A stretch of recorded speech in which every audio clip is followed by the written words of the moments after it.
ವಾಪಸ್ ಬರ್ತೀನಿ ಅಂತ ಹೋದ ವ್ಯಕ್ತಿ ಜೀವಂತವಾಗಿ ಬರಲೇ ಇಲ್ಲ.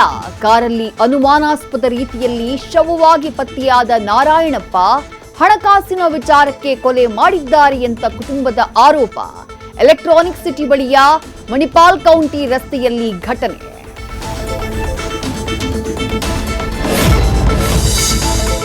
ಬೆಂಗಳೂರು ಟ್ರಾಫಿಕ್ನಲ್ಲಿ ಓಡಾಡುವವರಿಗೆ ನಿತ್ಯ ನರಕ ದರ್ಶನ. ಈ ನರಕದಿಂದ ಮುಕ್ತಿ ಕೊಡಿಸೋಕೆ ಜರ್ಮನ್ ಟೆಕ್ನಾಲಜಿಯ ಮೊರೆ ಹೋದ ಜಿಬಿಎ 28 ಕಿಲೋಮೀಟರ್ ಎಲಿವೇಟೆಡ್ ಕಾರಿಡಾರ್ ನಿರ್ಮಾಣಕ್ಕೆ ಮಾಸ್ಟರ್ ಪ್ಲಾನ್.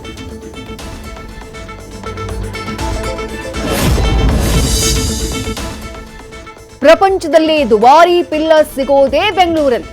ಜಿಬಿಎ 4 ವರ್ಷಗಳಲ್ಲಿ 4 ಪಿಲ್ಲರ್ ನಿರ್ಮಿಸಿದ್ದೇ ದೊಡ್ಡ ಸಾಧನೆ.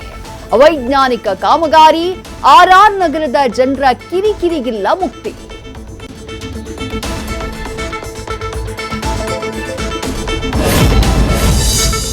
ಕೂಲ್ ಆಗಿದ್ದ ಗಾರ್ಡನ್ ಸಿಟಿ ಹಾಟ್ ಸಿಟಿಯಾಗಿ ಬದಲು.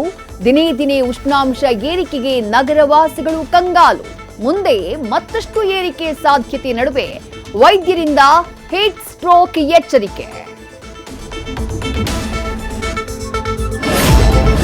ಕಸ ವಿಲೇವಾರಿಯಲ್ಲಿ ಹೊಸ ನಿಯಮ ಜಾರಿಗೊಳಿಸೋಕೆ ಜಿಬಿಎ ತಯಾರಿ. ಇನ್ಮುಂದೆ 2 ಅಲ್ಲ 4 ವಿಧವಾಗಿ ಕಸ ವಿಂಗಡಣೆ. ಘನತ್ಯಾಜ್ಯ ನಿರ್ವಹಣೆ ನಿಯಮ ಜಾರಿ ಮಾಡಿದ ಜಿಬಿಎ.